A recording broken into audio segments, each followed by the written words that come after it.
Dunia ini penuh dengan orang-orang baik. Jika kalian tidak menemukannya, maka jadilah salah satunya.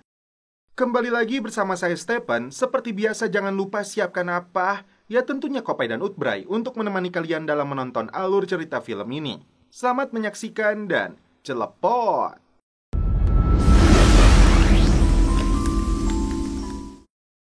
Film dibuka dengan perjalanan sebuah kereta api yang berangkat dari stasiun Bandung menuju Solo balapan. Dan inilah aktor utama dalam film ini, yaitu Bryan Mills. Dia adalah mantan anggota pasukan khusus Baret Hijau yang sedang jalan-jalan santuy bersama adik kesayangannya, yaitu Charlie Mills. Tak berselang lama, Bryan melihat dua pria mencurigakan sedang mengintainya duduk tidak jauh dari lokasi dia berada. Satu pria duduk beberapa kursi di depannya, sedangkan pria lain duduk di belakangnya.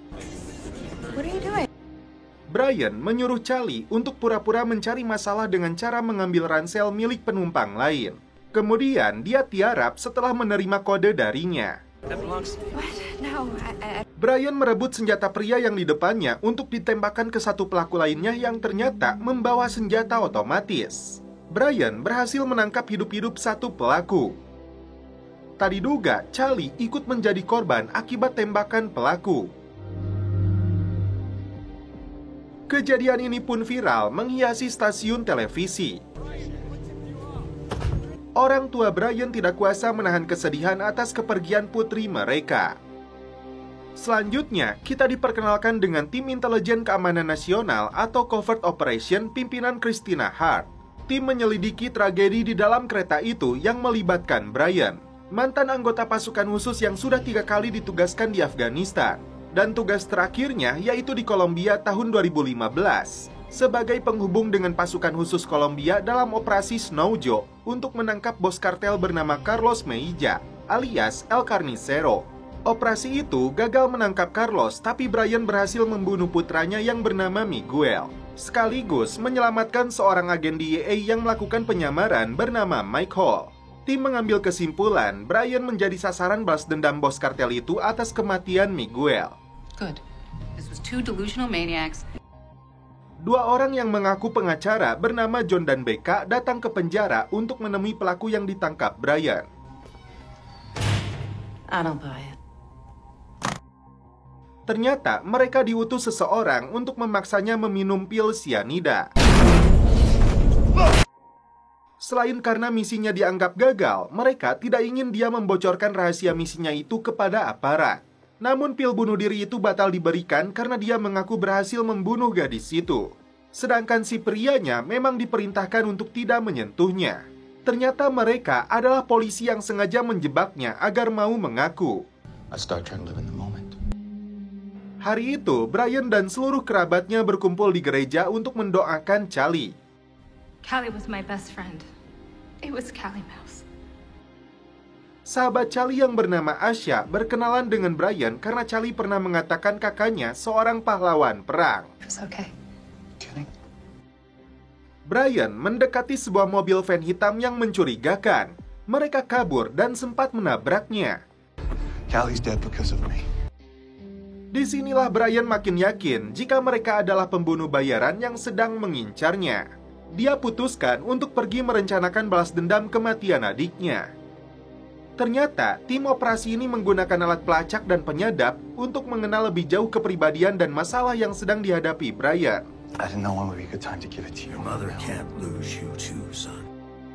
Salah satu anggota tim ini yang bernama Santana menyimpulkan kartel itu sengaja membunuh Charlie agar Bryan merasakan kesedihan yang dialami Carlos. Target mereka selanjutnya adalah menangkap Bryan hidup-hidup. Dalam perjalanan pulang ke rumah pribadinya, Bryan kembali mengingat kejadian saat dia menyelamatkan agen DEA yang hampir mati di tangan Miguel. Bryan tampak santuy. Sementara itu, John dan rekannya Dave yang tergabung dalam tim intelijen mengawasi dari jauh. Mereka melihat seorang wanita dan pria datang ke rumah Bryan yang diyakini sebagai pembunuh bayaran. We got us 2 tourists. Ternyata Bryan sendiri sudah menyadari kedatangan mereka dari kamera CCTV-nya. 2 orang dari pintu depan dan 2 lainnya menyusup dari pintu belakang. John dan Dave diperintah tidak ikut campur. Saat itulah Brian beraksi untuk menghabisi mereka semua. Dari salah satu pelaku, Brian merampas ponselnya.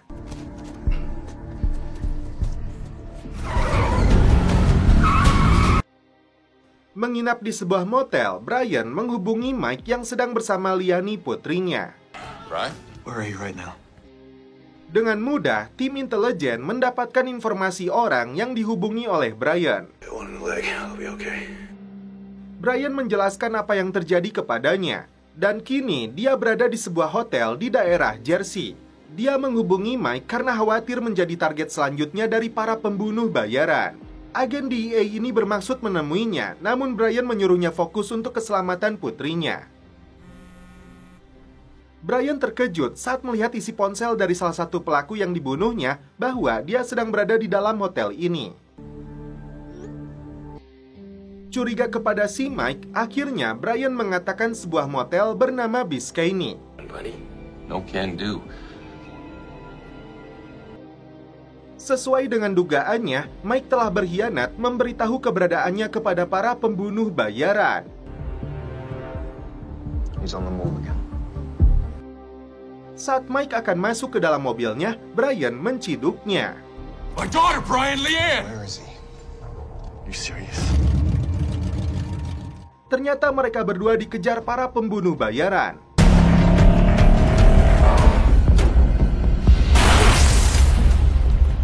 We're not getting out of here alive, you know that, right? Di sini Brian ingin menghabisi Mike karena dialah sebab musabab Charlie terbunuh. Tapi Brian membatalkannya karena Mike memiliki seorang anak perempuan. Muncul dua pembunuh bayaran lainnya yang ingin membawa Brian.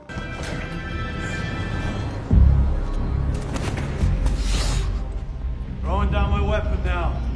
Setelah baku tembak, Brian dibawa oleh mereka. Not good. Mike dipaksa tim untuk menghubungi seorang pejabat. Yeah. Excuse me. You heard. Brian disekap oleh para pembunuh bayaran di sebuah lokasi tersembunyi.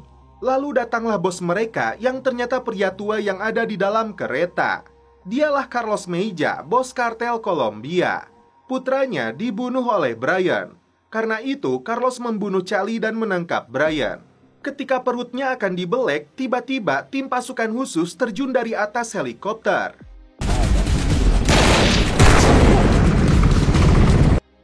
Kelompok kartel ini dibantai habis oleh mereka.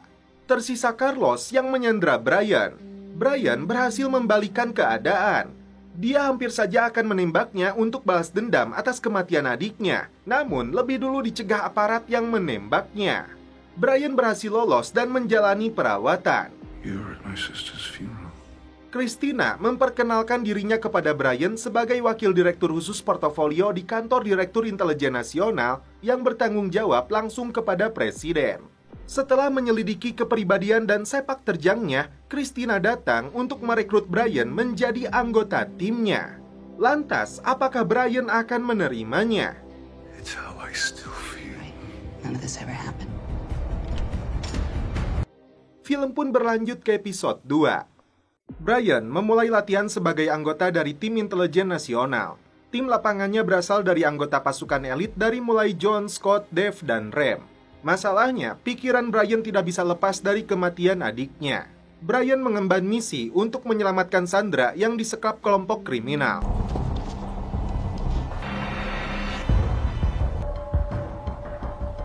Setelah melumpuhkan salah satu musuh, Brian menyelinap masuk untuk memantau situasi di dalam. Menggunakan kamera super mini, dia melihat Sandra sedang disekap dan dijaga oleh beberapa pelaku. Setelah mendapat perintah untuk segera menyelamatkan Sandra, saat itulah Brian kembali beraksi. Dia menghabisi para penculik satu persatu. Namun, ketika teringat kembali dengan adiknya, Brian kehilangan kendali. Dia memukuli pelaku terakhir secara membabi buta. Stop! You say I'm gonna kill that guy! What's going on with you, man? Easy. Padahal, ini hanyalah sebatas latihan. Di sebuah restoran, seorang senator bernama Wilkes mendapat serangan jantung hingga akhirnya meninggal dunia di tempat. Let me through.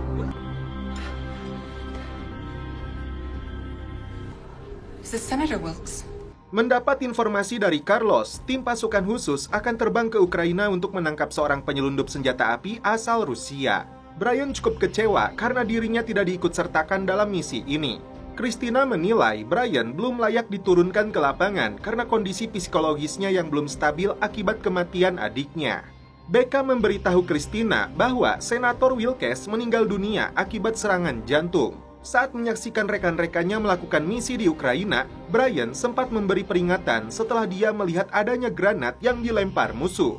Setelah puluhan pengawal mafia itu dihabisi, tim dihubungkan dengan Carlos yang berada di dalam kontainer dengan kondisinya yang cukup buruk.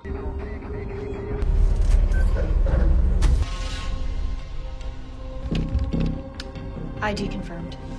Scene berpindah ke Kansas City. Seorang agen CIA bernama Clara mencuri ponsel untuk mengirim pesan kepada Christina. Dia mengatakan bahwa Senator Wilkes sebenarnya dibunuh. Clara meminta Christina menemuinya esok hari di lokasi yang dia kirimkan. Setelah membuang ponselnya, ternyata ada seorang pria yang mengambil ponsel tersebut. Diam-diam, Brian menyalin rekamannya si Carlos yang sedang berada di dalam kontainer itu.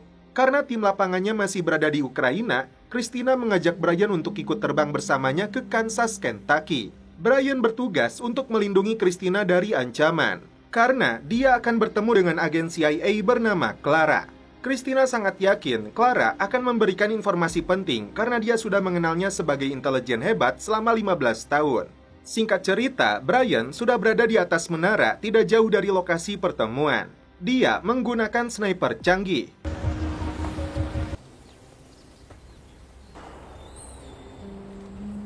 Someone's in the building. Clara memberi kode kepada Christina untuk masuk ke dalam gudang. Karena merasa dirinya dalam bahaya, Clara mengajak Christina untuk naik ke dalam mobilnya. Alhasil, Brian cukup kesulitan melindungi Christina. Clara mengatakan Senator Wilkes dibunuh setelah dia menerima informasi rahasia darinya. Ternyata Clara melangkahi Langley atau sebutan untuk markas CIA dan memilih langsung ke Dewan Komite Intelijen. Berharap percaya kepada Christina yang bertanggung jawab langsung kepada Presiden dan Dewan Keamanan Khusus. Keluar dari gudang tersebut, tiba-tiba Clara ditembak sniper musuh. Brian bergegas mengejar pelaku yang kabur menggunakan motor trail. Brian gagal menangkap pelaku, tapi kamera teropongnya berhasil merekam wajahnya. Oh my god. Sebelum meninggoy, Clara mengatakan Ford. I got it. We have to get out of here. Don't move. Tim segera membawa pergi Christina yang ternyata terkena tembakan juga. Dalam perjalanan ke rumah sakit, Christina sempat mengatakan suami Clara yang bernama Harry Ward yang harus diberitahu. How the hell did he do that? Ride and shoot at the same job. Christina lolos dari maut karena peluru itu memantul terlebih dulu sebelum mengenainya. Datang ke rumah sakit, Harry Ward diberitahu oleh Becca bahwa istrinya tewas dibunuh oleh seorang sniper dan ada kaitannya dengan kematian Senator Wilkes. Becca kemudian bertanya tentang Ford yang diungkapkan oleh Clara sebelum meninggoy. Harry mengaku tidak tahu dengan perkataan istrinya itu. And why? Faron meminta informasi dari relasinya yang berada di CIA untuk memastikan identitas sniper itu. Asya datang ke apartemen Brian untuk memberikan surat-surat peninggalan Charlie yang dia simpan.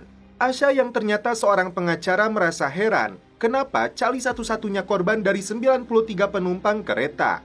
Brian tidak mau menceritakan apa yang sebenarnya terjadi. Keduanya terlihat saling menyukai satu sama lain. Karena itu, Asya berharap mereka bisa terus menjalin komunikasi. Back to the office. Tim akhirnya mendapatkan identitas pelaku yang diketahui bernama William Davis, mantan pasukan khusus yang kini menjadi tentara bayaran. Belum jelas siapa yang membayarnya, yang pasti bukan CIA. Setelah mendapatkan lokasi rumahnya, tim kembali bersiap untuk memburu pelaku. John menegaskan kepada Brian untuk menangkapnya hidup-hidup. Di sebuah apartemen di Carolina, John membagi tugas timnya. Brian rupanya ditugaskan untuk standby di dalam mobilnya di bagian komunikasi. Setelah kondisi Christina membaik, Harry teringat dengan ucapan Clara kepadanya tentang Fortunata, sebuah restoran. Fort, that was the last word. Fort. Fortunata. I think I thought it was a restaurant. Tepat di depan pintu apartemen Davis, tim memasang alat peledak. Setelah pintu diledakkan, Davis melepaskan tembakan ke arah Tim dan kabur menggunakan lift. Pengejaran dilakukan, tapi si Davis bergerak dengan cepat melalui atap. Wait, stop! How the hell did he get there? Bosan menunggu di dalam mobil, Brian akhirnya keluar untuk ikut memburu pelaku. Brian yakin Davis yang kehilangan energi karena berlari akan kabur menggunakan kendaraan. Dari markas, anggota tim intelijen bernama Riley mengatakan ada lokasi parkir tidak jauh dari tempat Brian berada. Brian berhasil mencegat si Davis hingga terjatuh dari motornya. Got him. Keduanya terlibat baku hantam hingga Brian tidak sengaja mendorongnya.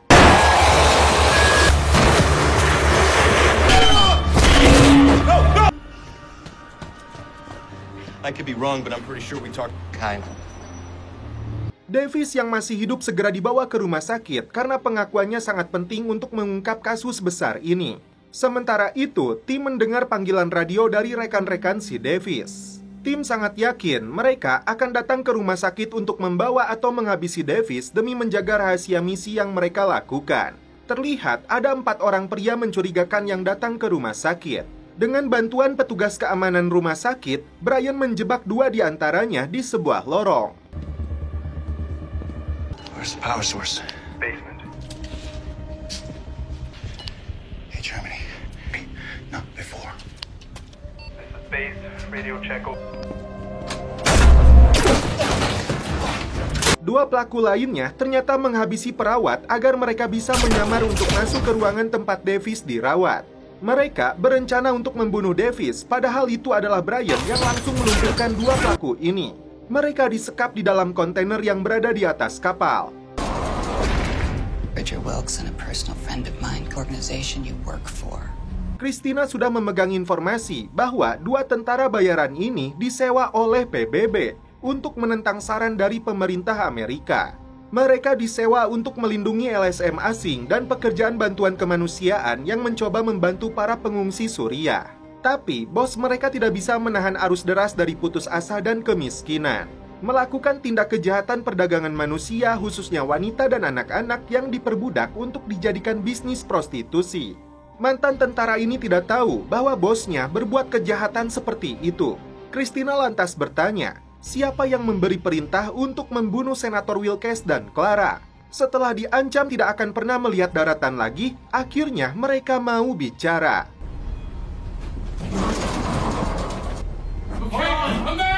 Ternyata otak dari pembunuhan itu adalah Ken, pemilik perusahaan militer swasta.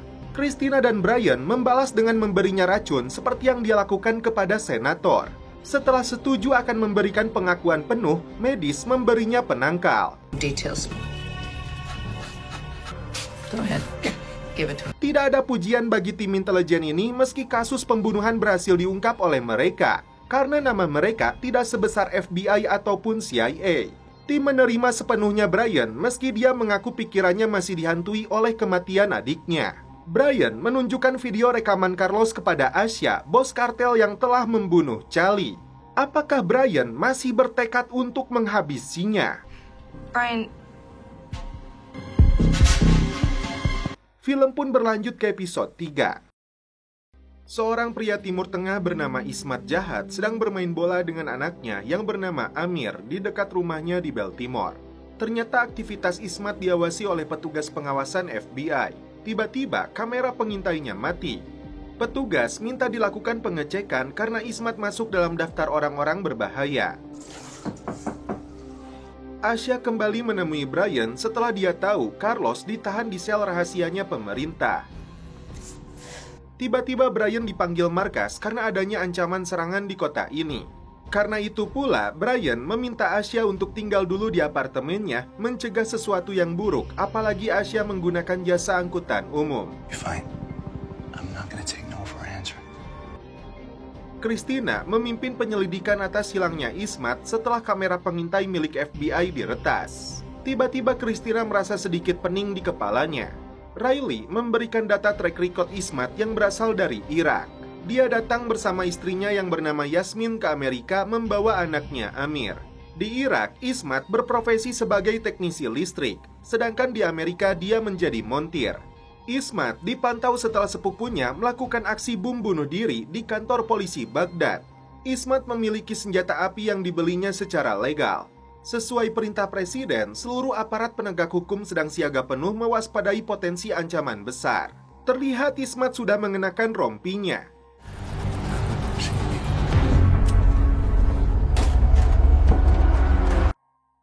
Christina dan Brian datang ke rumah Ismat untuk berbicara dengan istrinya.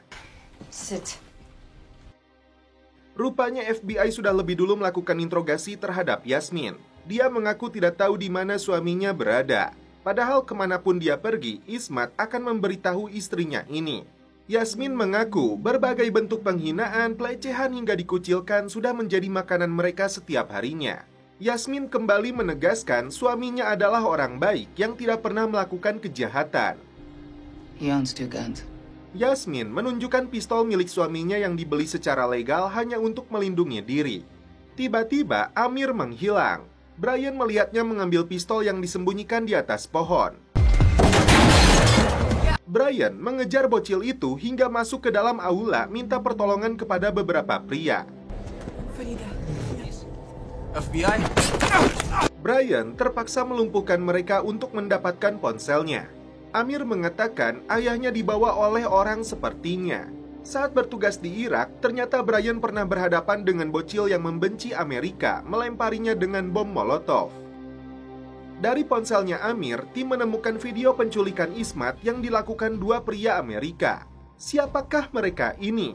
Kalau dilihat dari kendaraannya, itu adalah mobil patroli polisi yang dilaporkan dicuri pekan lalu. Riley melakukan pelacakan setelah melihat barcode di kaca jendelanya. Or her? Probably him. Christina cukup terkejut setelah hasil ronsen di kepalanya menunjukkan adanya gumpalan sebesar anggur. Dokter meminta Christina tetap tenang karena tumor ini tidak galak. Meski begitu, Christina harus mengisi kontak darurat kerabat terdekatnya. Hasil penyelidikan mobil itu mengarah pada penangkapan pria bernama Mike Gilroy. Naughty. Gilroy?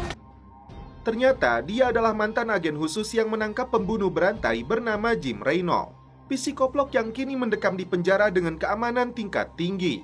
Bekas luka di dahinya itu akibat serangan brutal yang dilakukan Reynolds karena Mike nekat mempermainkan psikoplok itu saat penangkapan.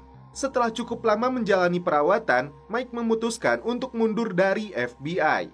Tim sangat yakin Mike yang telah menculik Ismat, tapi dia menolak buka mulut. Ismat Zahad. What could you people possibly do? Rem dan Scott datang ke penjara federal untuk membawa Reynolds yang dimanfaatkan untuk mengancam Mike. Tim sengaja tinggalkan Reynolds di ruang interogasi bersamanya. Alhasil, mantan agen FBI ini ketakutan setengah mati. Stay the hell away from me.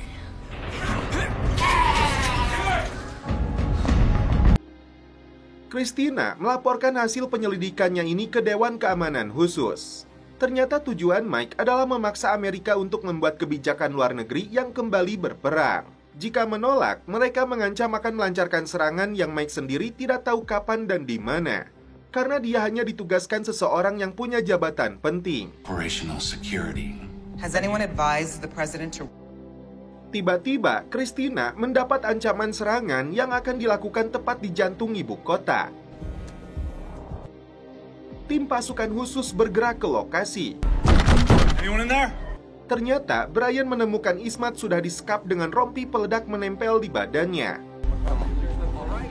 60-minute timer. Tiba-tiba, pelaku menghubungi tim untuk membawa Mike ke koordinat yang dia berikan. 1 hour starts in 3. Jika mereka menolak ataupun memanggil penjinak, maka Ismat dan gedung ini akan hancur dalam waktu 60 menit. Tim tidak bisa sembarangan melepaskan rompinya karena terhubung dengan ponsel pelaku. I need 2 shooters. We don't have time for this. You come in too. John dan timnya bergerak mengawal Mike menuju lokasi pertemuan. Meski Ismat menyuruhnya pergi, Brian akan tetap tinggal untuk memastikan keselamatannya. Sedangkan Christina dan timnya membawa si Mike menuju lokasi penyerahan. I thought you were gonna There's say no place for anything but. Brian memiliki rencana untuk membawa Ismat ke ruangan kedap sinyal agar peledak itu gagal diaktifkan dari jarak jauh. Kebencian Mike kepada pemerintah ternyata dilatar belakangi oleh anaknya yang tewas di medan perang. Karena itulah Mike ingin Amerika kembali perang untuk membalas kematian anaknya. Rem dan Scott sudah bersiap dengan snipernya di lokasi pertemuan. Keluar dari ventilasi, Brian bergegas membawa Ismat ke basement yang lemah dari sinyal ponsel. Sinyalnya sempat menghilang, tapi kembali muncul dan waktunya sudah di bawah 1 menit lagi sebelum meledak. Brian dengan cepat bergerak lebih turun lagi hingga menemukan kubangan air. 2 tersangka yang menuntut Mike diserahkan, akhirnya ditembak mati oleh John dengan snipernya. Melompat ke dalam kolam, Brian berhasil menonaktifkan peledaknya. Ternyata Mike diperintah oleh Kepala Staf Kementerian Pertahanan bernama Bert Kagi. Terbukti dari transferan secara rutin yang diterimanya. Christina akan menemui pejabat itu di sebuah taman. Brian akan menerima tanda dari cincin yang dilepaskan sebagai tanda Brian boleh menembaknya. This is all very cloak and dagger. Why, Bert? Hukuman yang berterima karena tidak mau mengakui kesalahannya.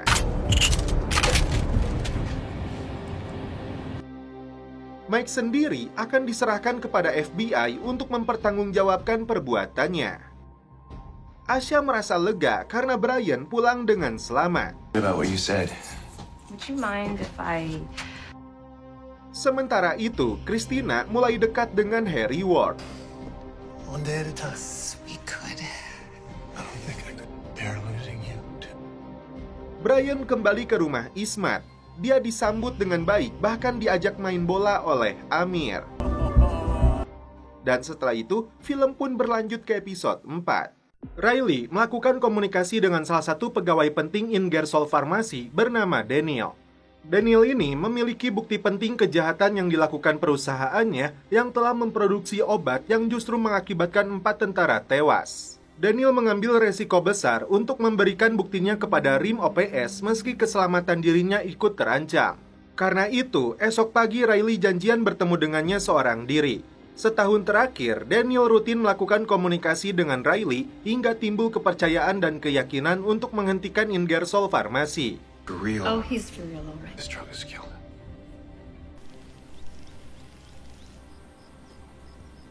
Setelah menunjukkan laptopnya berada di bawah semak belukar, tiba-tiba muncul 2 pembunuh bayaran mengincar Daniel dan laptopnya. Riley dan Daniel segera berlari di saat tim pasukan khusus melawan musuh. It's okay.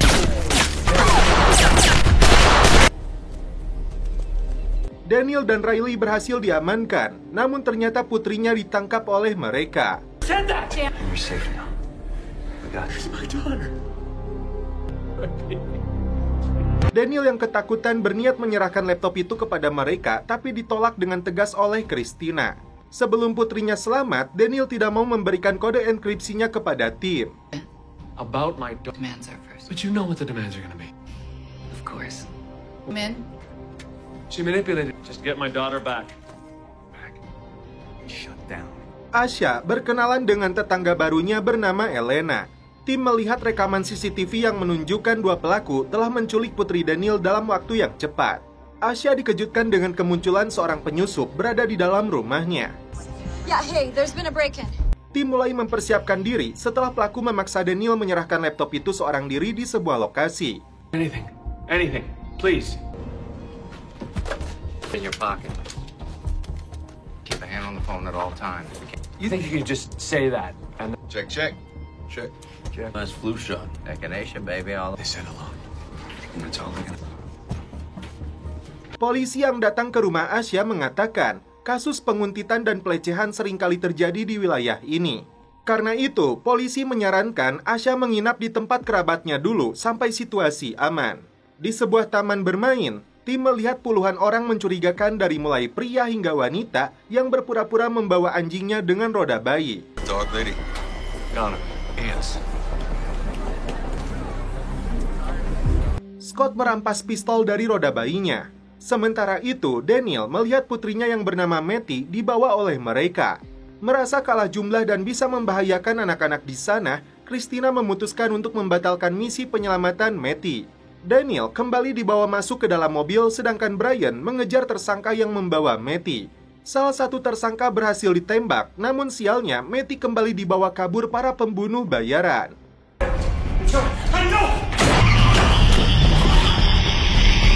Brian merampas ponsel si pelaku yang diketahui bernama Charles, lalu membuang jasadnya ke tempat sampah. Chuck, you there? A cleanup situation back here. Ternyata si Charles ini mantan anggota Polsek Milwaukee, dan kakaknya yang bernama Tom adalah kepala keamanan di Ingersoll Pharmacy.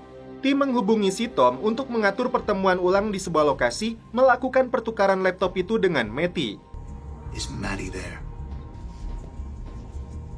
Setelah mengetahui Brian yang membunuh adiknya, Tom menyuruhnya untuk datang seorang diri. Maddie!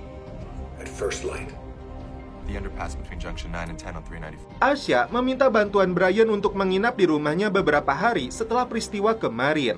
Tepat di bawah flyover Pasopati, Brian didatangi dua anak buah Tom untuk menyerahkan laptopnya. Brian tidak akan memberikan kode aksesnya sebelum dia melihat Matty. Saat disuruh memborgol tangannya, dengan aksi cepat Brian melumpuhkan mereka. How far are we going?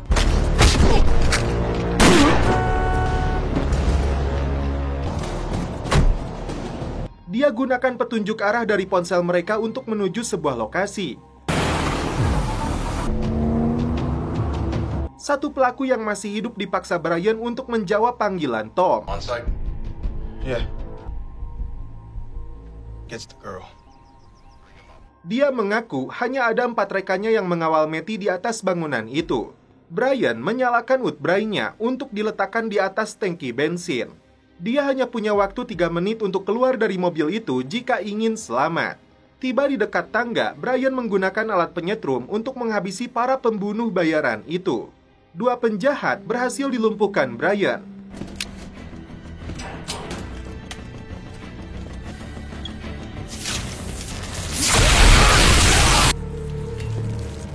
Let's go. Who's here? My dad? Baku hantam terjadi dengan satu pelaku lagi.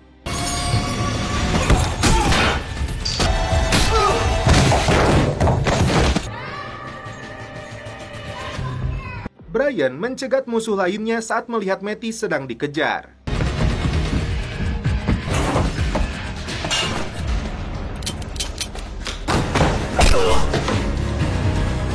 Tiba-tiba, si Tom muncul menodongkan senjata. Brian langsung kabur setelah terjadi ledakan di mobil si penjahat. Mereka meluncur, lalu Brian menumpahkan bensin untuk membakar Tom hidup-hidup. I need that laptop.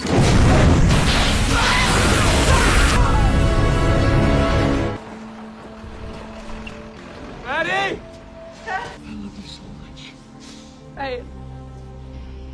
Di hadapan anggota Dewan Keamanan Nasional, Christina memaparkan bahayanya efek samping dari obat Sangravan yang diproduksi oleh perusahaan farmasi yang dikirim ke Departemen Pertahanan. Obat itu memberikan efek samping dari mulai stroke hingga kematian. Singkat cerita, para pimpinan perusahaan itu ditangkap FBI. Kembali ke rumah, Asya sudah menyiapkan makan malam untuk Brian. Dan setelah itu mereka pun celepot. Ternyata si Elena membuntuti Asya dan Brian dengan tujuan untuk menemukan lokasi keberadaan Carlos Mejia. Christina bertemu dengan seorang kolega jaksa agung bernama Tracy. Dia mengatakan ada seseorang yang akan menjual kode rahasia dan daftar lengkap para konspirator negeri ini yang bisa menjatuhkan perekonomian Amerika. Ternyata Tracy punya bukti saat Christina meninggalkan kepala staf Kementerian Pertahanan meninggal di taman, serta bukti penembaknya adalah Brian. Karena itu, Tracy memanfaatkan posisi lemah Christina dan Brian yang ditugaskan menemui penjual informasi penting yang bernama Midas di sebuah lokasi di Zurich. Rupanya, Tracy tidak tahu karena selama ini dia berkomunikasi dengan email terenkripsi. Namun dengan ciri-ciri pakaian yang digunakan Brian di lokasi pertemuan, Midaslah yang akan menghampiri Brian. Setelah mendapatkan paketnya, Tracy menegaskan hanya dirinya yang boleh membuka data tersebut. Singkat cerita, Brian dan timnya sudah berada di lokasi. Tiba-tiba Midas ditusuk, lalu tasnya diambil oleh pelaku dan langsung diberikan kepada seseorang yang berada di dalam mobil taksi. John dan timnya berupaya mengejar taksi tersebut, dan Brian menghampiri Midas. Sebelum meninggal, Midas memberikan sesuatu kepada Brian.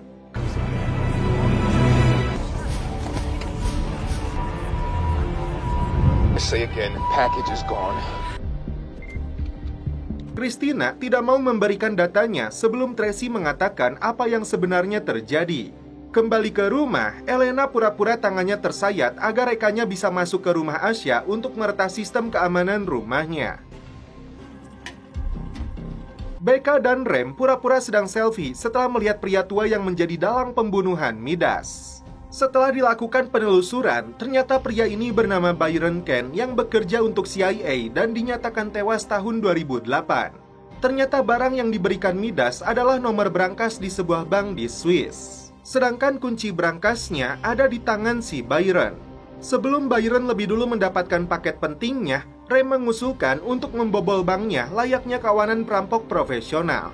Setelah mempelajari denah bank dan titik lokasi brankasnya, tim berencana untuk membobol dinding luar agar bisa masuk ke dalam. Faktanya, brankas yang setebal 6 inci itu hanya bisa dibuka oleh co-owner bernama Otto Fangor. Tim langsung menculiknya. Yang kedua, kepala keamanannya yang bernama Stepan, mantan perwira tentara Serbia. We've located his phone at a high-end spot. Who you are? You have any For a happy ending. Ternyata si Byron dan anak buahnya mengawasi di luar bank. Di malam hari, Rem mulai membobol dinding sebagai akses kabur timnya dari bank tersebut. Not granted. Tim memaksa pemilik dan kepala keamanan bank untuk masuk ke dalam brankas. Goes with this. box? 518. All weapons.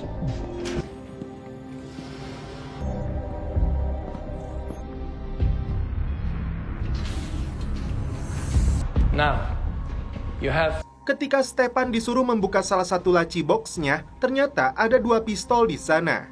You must wondering how I got this in. Box 518. So. Sementara itu, Rem menggunakan dinamit untuk menghancurkan dinding sebagai akses masuk. Fire in the hole. Mereka tidak menduga Brian dan Becca sedang disandra. Karena tidak ditemukan kunci di box nomor 518, Rem disuruh untuk membobolnya. Waktunya terbatas karena pintu brankas akan terkunci secara otomatis. Di dalam lacinya, Stepan menemukan memory card. Menyusul masuk, John dihadang oleh anak buah si Byron. What is this? John pun berhasil melumpuhkannya. Di dalam brankas ini, tim berhasil membalikan keadaan, tapi alarm berbunyi dan pintu brankas ditutup. John diberitahu oleh si owner cara membuka kembali pintu brankasnya. Dia terkena tembakan saat terjadi baku tembak dengan musuh.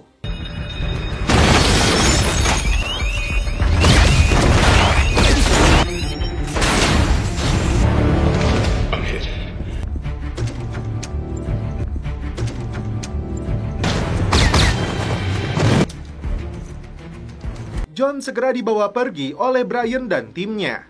Menyamar jadi petugas PLN, polisi Swiss sempat menyergap tim. Tiba-tiba, si Byron muncul menyuruh polisi melepaskan mereka. Padahal mantan agen CIA ini berniat menangkap tim tanpa campur tangan polisi Swiss. Tim bergegas pergi karena kondisi John memburuk.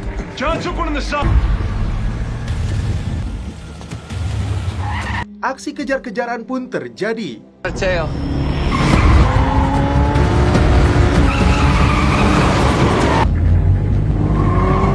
Tim memutuskan untuk menuju lokasi sekutu, sementara Brian turun lebih dulu untuk merampas mobil lain karena dia punya rencana.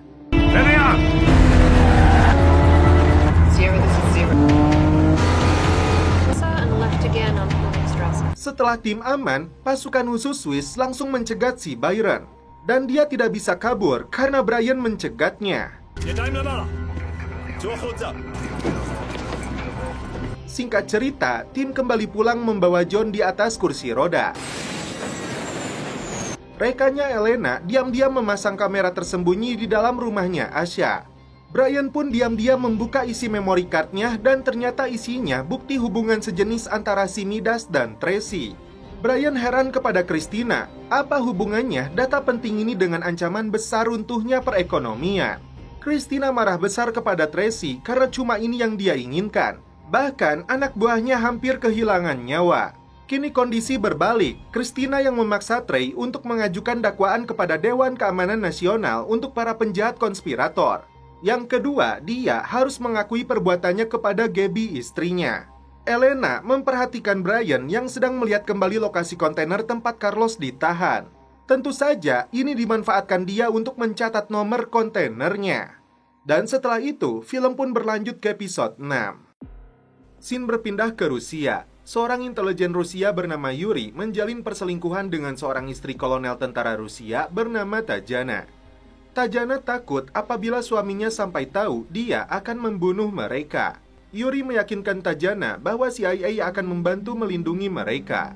Sementara itu, 2 agen CIA yang bertugas di Rusia datang ke sebuah rumah makan yang berada di Keikino, 4,2 km dekat perbatasan Finlandia.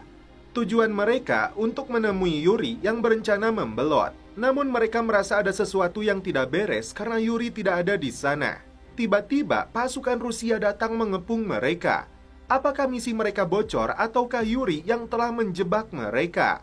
Tidak ingin ditangkap hidup-hidup oleh pihak Rusia, ini yang mereka lakukan. There has to be another way out of this.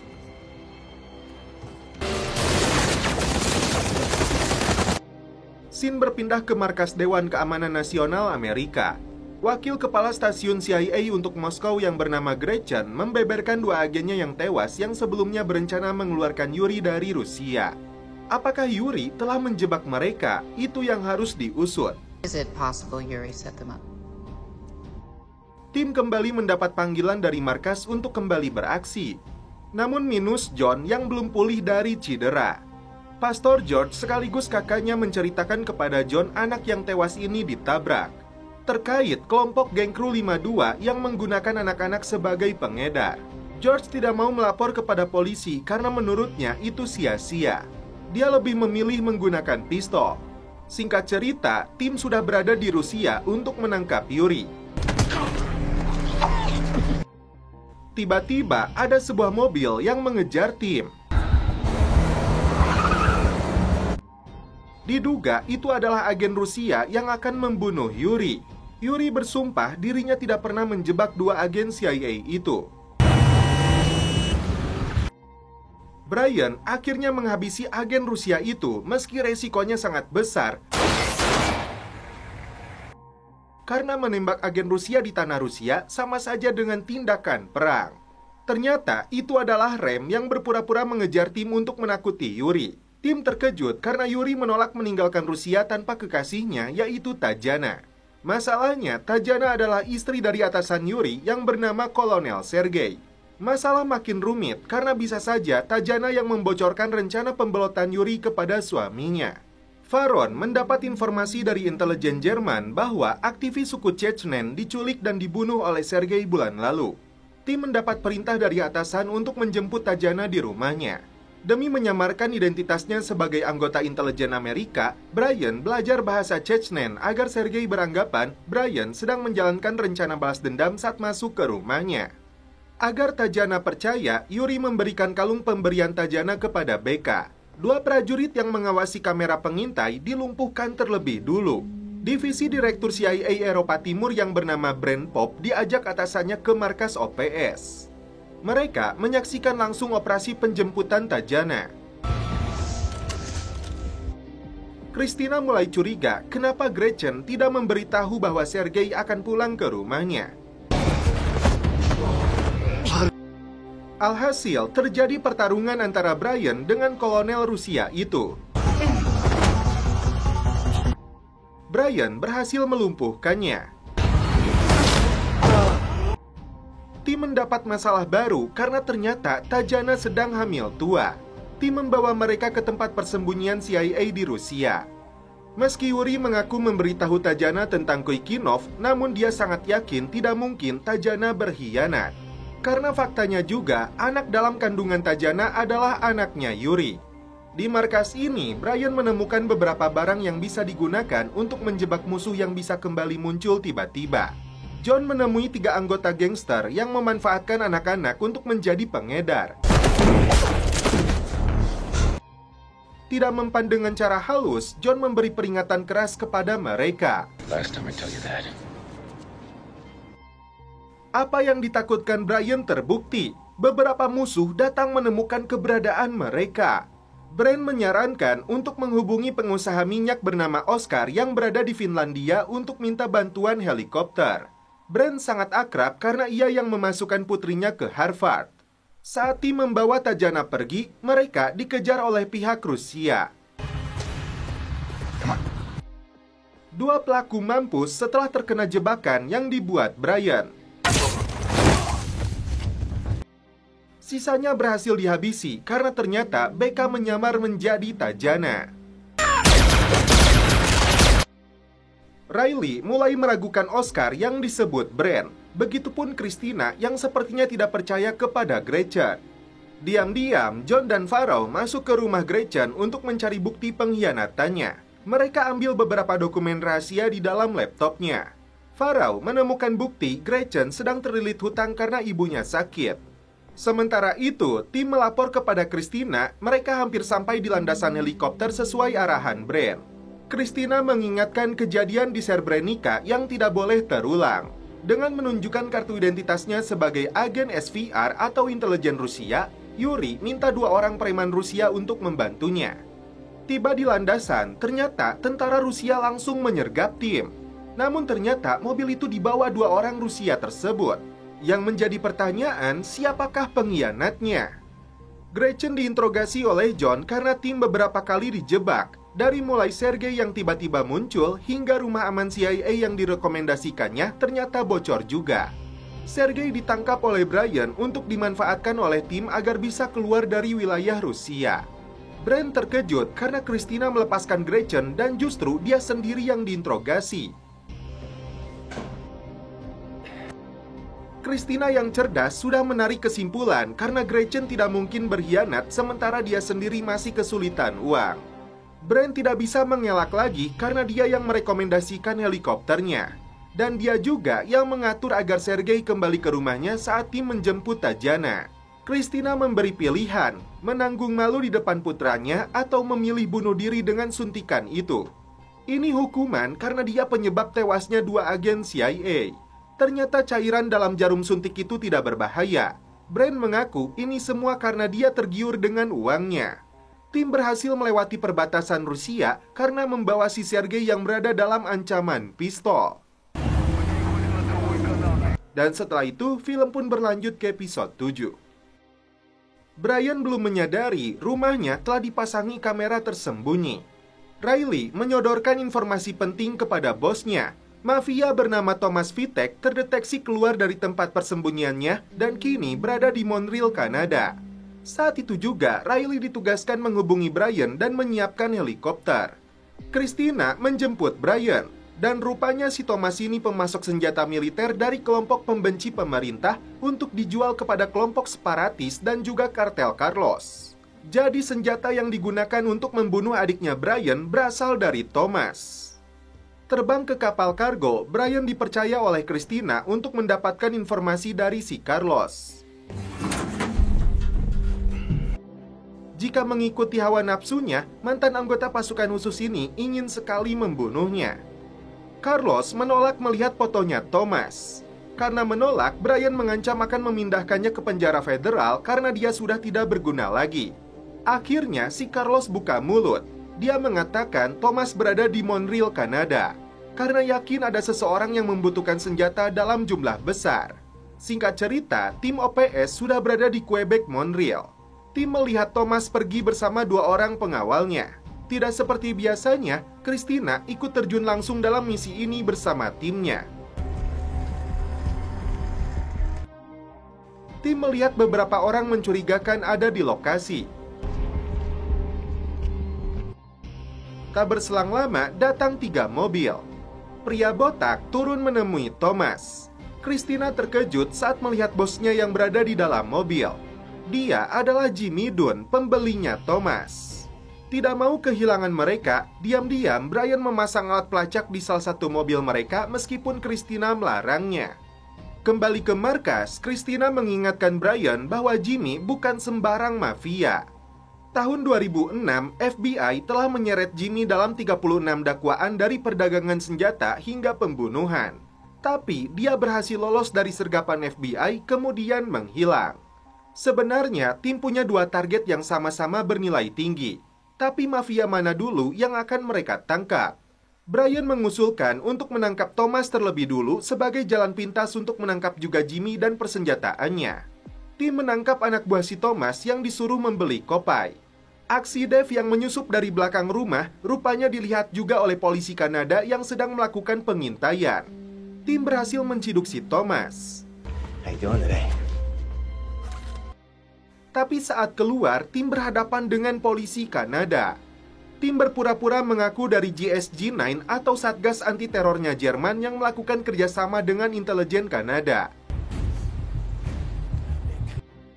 Brian segera menjemput timnya pergi dari sana. Polisi Kanada kembali mengejar tim setelah pihak Jerman membantah operasi itu. Aksi kejar-kejaran pun terjadi. Tak hanya polisi, kini anggota kelompok mafia pun ikut mengejar tim.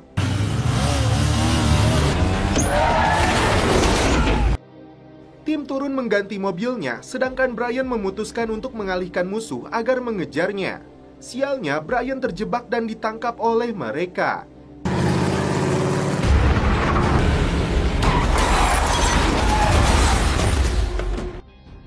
Brian dipukul dan dihajar habis-habisan oleh anak buah Thomas.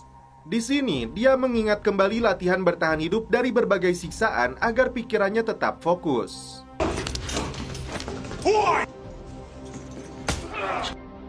Kalung milik penjahat ini Brian perhatikan dengan baik meski kondisinya lemah. Meski mereka menyetrumnya, Brian tetap bertahan. Tidak boleh sedikit pun dia bocorkan markas timnya. Jimmy menugaskan anak buahnya untuk merampas Brian yang mereka duga agen FBI dari tangan Thomas. Dia tidak mau orderan senjata yang bernilai $10 juta mendapat hambatan. Saat latihannya, Scott memberi Brian kekuatan untuk tetap bungkam. Bungkam bukan berarti mengancam nyawanya, justru untuk menyelamatkan tim, operasinya, dan juga nyawanya sendiri. Yakinlah jika timnya akan datang secepatnya. Berbekal alat pelacak di mobil anak buah si Jimmy, tim kembali bergerak. Kelompok Jimmy membantai habis anak buah Thomas untuk merampas Brian dari tangan mereka.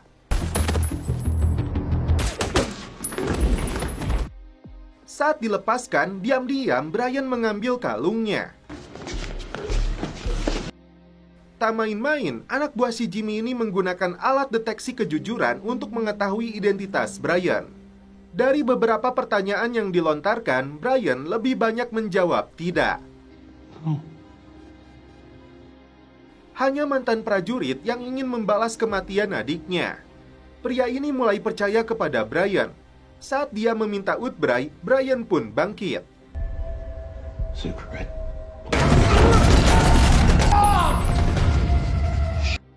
Dia menghabisi anggota mafia ini. Di waktu yang sama, timnya datang untuk menyelamatkannya. John melumpuhkan seorang sopir truk kontainer. Di dalam petinya, tim menemukan banyak sekali senjata berat. Jimmy berniat kabur setelah truk senjatanya dirampas tim OPS. Masuk ke dalam lift, tim berhasil menangkap buronan kelas kakap ini untuk diserahkan kepada FBI.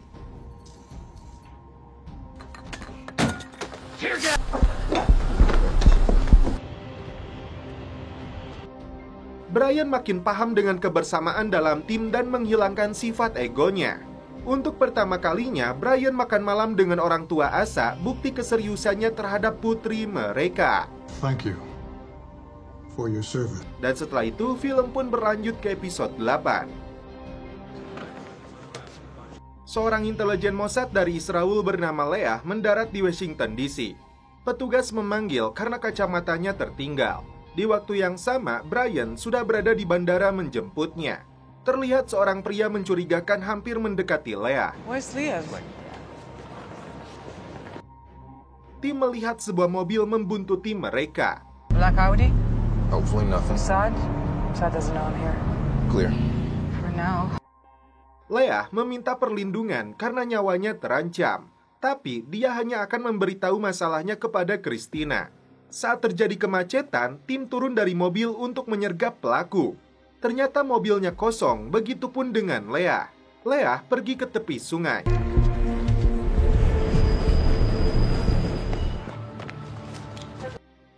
Tiba-tiba pelaku muncul kembali untuk membunuhnya. Leah berhasil melawan dan membunuh pelaku. Iranian. Dibawa ke markas, Leah akhirnya bertemu dengan Christina setelah cukup lama tidak berjumpa. So how about we... Dia datang untuk menemui asetnya dari Iran yang ada di sini. Christina bertanya, apa ini ada hubungan dengan kedatangan Perdana Menterinya ke Kongres? Itulah yang sedang dia cari tahu. I land, I wait. Agensinya hanya mengetahui dia datang ke sini untuk menemui keponakannya. Untuk mencari tahu dalang dari pelaku yang ingin membunuhnya, Christina akan menemui rekannya dari intelijen Mossad. I need your help with something. Is that tension that I sense? Christina menunjukkan foto pelaku, namun Zev mengaku tidak tahu. Tapi dia akan mencari tahu identitasnya. Can you help me? Brian heran kenapa Leah meninggalkan kacamatanya di dalam kulkas. Leah mengaku syok setelah membunuh orang itu. Sikapnya cukup aneh. Tiba-tiba Leah ingat dengan asetnya yang bernama Reza Sadon, agen senior pasukan Quds yang ada di DC yang saat ini mengajar di sebuah kampus. He teaches at Mount Pleasant. Tim pun bergerak ke kampus tersebut. Brian pura-pura membaca di depan Reza. Cover the stairs and the door. Merasa curiga, dia kirim pesan kepada seluruh anak buahnya. Tapi tim yang sudah sigap lebih dulu melumpuhkan mereka. Step away, please. Who are you? Reza berhasil ditangkap untuk dipertemukan dengan Leah. Finally. 14 tahun lamanya mereka saling kenal. Reza terkejut karena Leah menuduhnya telah mengirim pembunuh untuk menghabisi nyawanya. Padahal selama ini dia bekerja untuk Leah dan Mossad. Dan kini Leah telah membongkar penyamarannya. Ternyata Leah tidak fokus dengan dirinya sendiri, karena dia divonis memiliki penyakit Alzheimer atau penurunan daya ingat. Jika agensinya tahu, maka Leah akan ditembak mati demi menjaga rahasia intelijen. Bisa jadi Leah diburu agensinya sendiri dan seakan serangan ini dilakukan intelijen Iran. Leaving me too, and for it to look like an Iranian hit. Di sini, Christina pun mengatakan bahwa dalam otaknya terdapat benjolan. It's benign. Kini Brian tahu masalah yang dihadapi bosnya. I live my life. Reza mengatakan ada organisasi Quds yang memiliki markas di Virginia menargetkan Perdana Menteri Israel saat datang ke Amerika. Reza mengaku tidak tahu pelaku yang ingin membunuh Leah. Ever since I arrived. Why would they want to kill you? You do? Tim pasukan khusus mulai bergerak ke Virginia. Mereka pasang beberapa peledak di pintu masuknya. Zev memberikan informasi bahwa pelaku yang ingin membunuh Leah berasal dari Quds. Sebagai imbalannya, Zev ingin tahu apakah dia mengetahui di mana Leah berada. Tapi Christina merahasiakannya sebelum semuanya jelas.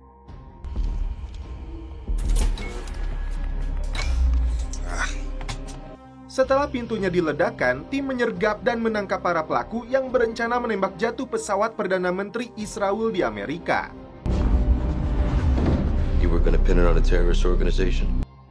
Apakah mereka mengaku pelaku yang coba membunuh Leah adalah rekan mereka? Speak English? Christina memberitahu Zev bahwa Leah ada di sini. We don't have choice. Akhirnya, Brian mengantar Leah menemui Zev. Ah, Leah. Sarajevo 94? That was you? Ternyata, Zev lah yang menjadi dalang rencana pembunuhan Leah. Leah, please. Brian melumpuhkan kedua anak buah Zev lalu pergi untuk mengamankan Leah. Kembali ke rumah aman, ternyata agen dari Israel kembali memburu mereka. Get out of here. Terjadilah baku tembak. Naasnya, ketika Leah masuk ke dalam mobil, ledakan terjadi. Setelah peristiwa itu, Zev mengatakan Iran yang menanam alat peledak di mobilnya. And here you are with more chocolate. And her memory. Bitter, sweet.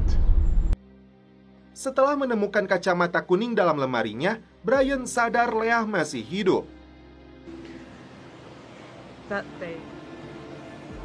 Dia memalsukan kematiannya dengan remote jarak jauh. A good man. Dan setelah itu, film pun berlanjut ke episode 9. Brian diberitahu oleh Riley bahwa mereka akan memindahkan Carlos. Informasi ini diketahui juga oleh Elena. Menurut FBI, ini perintah dari Gedung Putih atas permintaan pemerintah Meksiko. Agen FBI bernama Mary Salt menyiapkan sarapan untuk suaminya, George. What are you trying to say? I'll see you tonight. Christina ingin tahu, adakah di antara anggotanya yang membocorkan keberadaan Carlos kepada orang lain. Brian sempat menuduh Asha, meski dia sudah meyakinkan tidak pernah memberitahu siapapun hingga dia sadar rumahnya telah dipasangi kamera pengintai.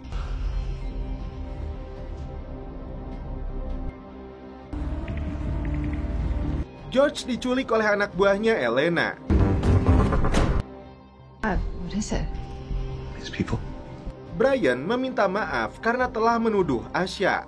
Do you know me? No. Mary dihubungi seseorang, suaminya telah diculik. Jika tidak ingin dia mati, Mary harus melakukan perintah mereka. Di markas Angkatan Laut, tim melihat kedatangan si Carlos yang akan dipindahkan ke penjara Virginia di bawah pimpinan agen Mary. Brian mengingatkan Mary bahwa semua ini permainan kartel, jadi mereka harus waspada. Tapi Mary tidak mau mengabulkan permintaan Brian yang minta ditempatkan satu mobil dengan Carlos. She is not taking this seriously. Tak kehilangan akal, Brian masukkan alat pelacak di dalam baju tahanannya. Mary sendiri menyembunyikan masalah penculikan suaminya kepada rekannya sendiri. Brian memastikan Carlos memakai baju tahanan pemberiannya. Emosinya terpancing karena Carlos menceritakan detik-detik dia menembak adiknya. I could see it in her eyes. Diam-diam, Mary memberitahu Brian bahwa suaminya diculik. Dia butuh bantuan Brian untuk membebaskannya. Tim minta persetujuan Christina untuk melakukan operasi pembebasan sekaligus pengawalan Carlos dengan membagi dua tim. Meantime, we look for George. The minute we grab. You're on here with Dave and Ram. Singkat cerita, tim gabungan mulai bergerak membawa Carlos. Rekan George menjadi sasaran karena ternyata dipaksa pelaku untuk menjebaknya. Kini, tim memanfaatkan dia untuk balik menjebak pelaku penculikan. Easy.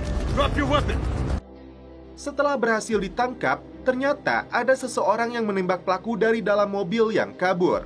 Brian minta bantuan Riley untuk mengecek lokasi GPS dari panggilan terakhir di ponselnya si penjahat ini. Para penjahat itu mengancam akan membunuh George karena Mary telah memberitahu orang lain.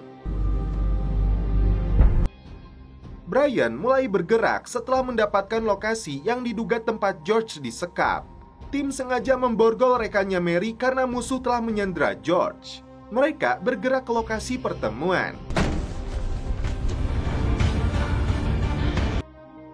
Tiba di sebuah landasan, Carlos dikeluarkan, menunggu para penculik itu muncul menggunakan pesawat.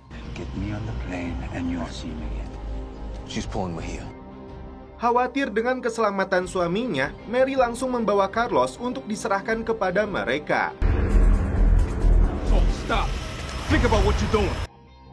Sementara itu, Brian dan timnya terlibat baku tembak untuk membebaskan George. Setelah baku tembak yang cukup sengit, akhirnya Brian berhasil mengamankan George. He's safe. Mary dan tim melepaskan tembakan ke arah para pelaku. anggota kartel itu berhasil dihabisi, namun sialnya Carlos berhasil kabur. Give me a heel. Brian cukup terkejut. Berbekal alat pelacaknya, Brian kembali memburu Carlos. Tak diduga, Asya telah diculik pihak musuh atas perintah Elena. Brian akhirnya kembali menangkap bos kartel ini.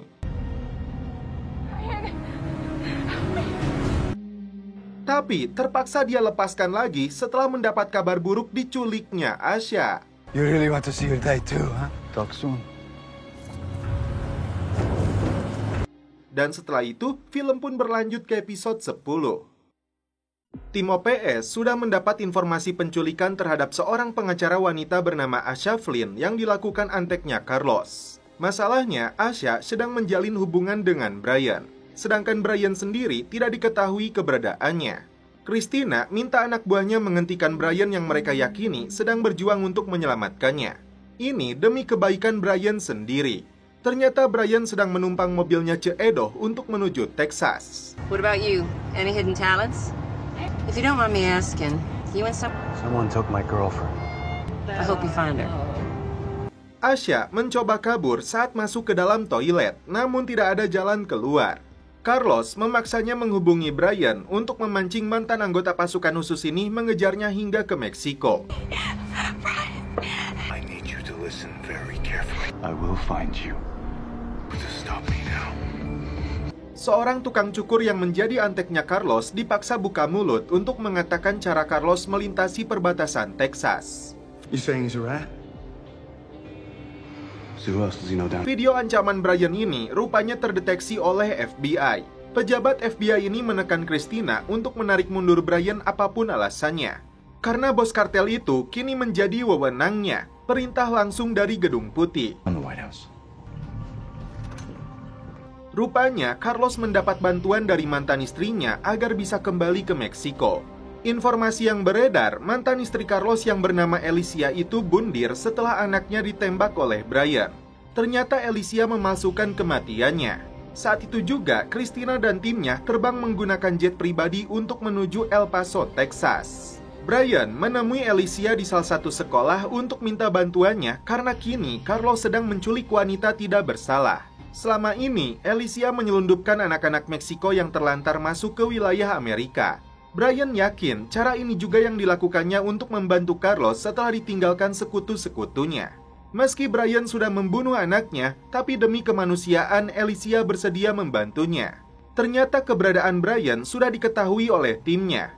Christina menciduk Brian agar ikut kembali pulang demi kebaikannya. Tiba-tiba, Brian kabur merampas mobil yang menabraknya. No one.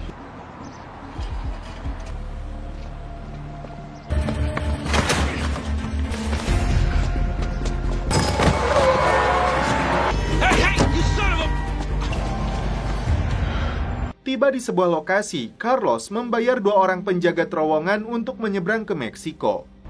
¿Cuántos? 4. Asya berhasil merampas pistol milik si penjaga, tapi dia tidak berani melepaskan tembakan. Di waktu yang sama, Brian tiba di sana.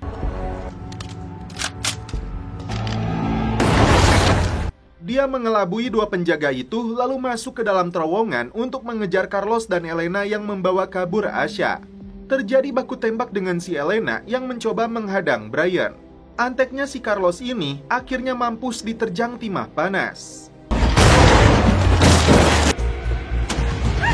Timnya menemukan Brian yang terkena reruntuhan terowongan. Brian menolak untuk dibawa pulang. Dia lebih memilih mundur karena dia tidak bisa membiarkan kekasihnya dalam bahaya. Rekan-rekannya memutuskan untuk membantu Brian meski tindakan mereka akan dianggap membangkang perintah atasan. Tiba di wilayah Meksiko, tim melihat Carlos dijemput oleh puluhan polisi Meksiko yang menjadi anteknya. Tim meminta Brian untuk tetap tenang karena dibutuhkan rencana dan persenjataan untuk menyelamatkan Asya. Christina tidak bisa mencegah anak buahnya yang ingin membantu Brian. Carlos menyelenggarakan pesta kepulangannya di salah satu rumah mewahnya. Lalu datanglah tangan kanannya yang bernama Acosta, dia juga yang mengurus bisnisnya selama ini. Becca minta bantuan Mary karena timnya yang sedang berada di Juarez membutuhkan senjata. Untuk membalas hutang budinya kepada Brian, Mary memberitahu lokasi gudang mesin nikel Colombia. Ternyata gudang yang digunakan sebagai operasi gelapnya FBI ini penuh dengan persenjataan lengkap. Dengan senjata-senjata ini, tim pasukan khusus lebih percaya diri meski harus berhadapan dengan tentaranya kartel. Everything. Business with you.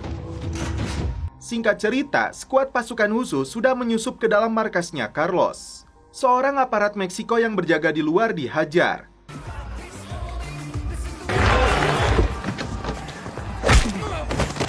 Sementara itu, Brian dan John masuk ke dalam.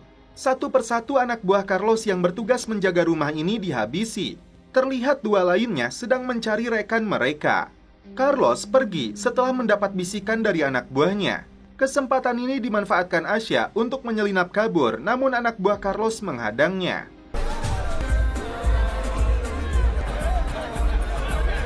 Brian dan John memantau dari lantai atas.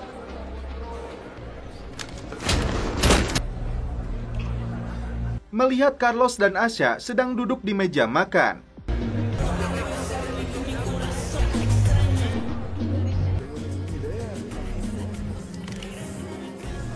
Carlos mendapat laporan adanya penyusup yang menghabisi anak buahnya. Carlos sudah tahu bahwa dirinya dianggap pengkhianat dan informan Amerika oleh sekutu-sekutunya. Dia juga sudah tahu Acosta ingin menguasai seluruh bisnisnya. Saat itu juga Acosta dihabisi. Carlos mengusir semua orang untuk pergi dari rumahnya. Tim pun mulai beraksi. Di waktu yang sama, tentara Meksiko berdatangan untuk menangkap Carlos.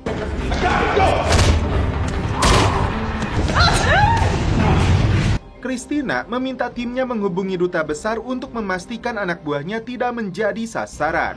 Brian menciduk Carlos saat menyandra Asya. Bahkan lehernya disayat, lalu dia pun kabur. Brian menitipkan Asya kepada John, sementara dia mengejar Carlos. Cover the exfil, quickest route, single shots only. Carlos tidak bisa kabur lagi karena tentara Meksiko sudah mengepungnya. Muncullah Brian menodongkan senjata kepada bos kartel ini. Christina menyuruh Brian meletakkan senjatanya. Tidak ada kata ampun lagi, ini yang dilakukan oleh Brian. Chance, they will take you down. Brian!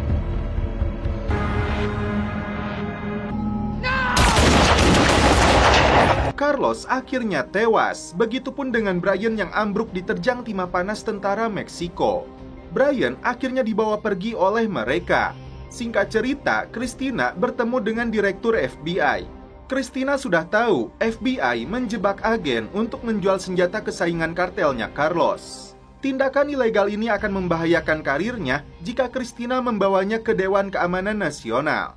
Apabila rahasianya ingin tetap terlindungi, Christina meminta dia menggunakan segala cara untuk membawa kembali pulang Brian dari Meksiko. Dan timnya harus rela menganggap Brian sudah tiada.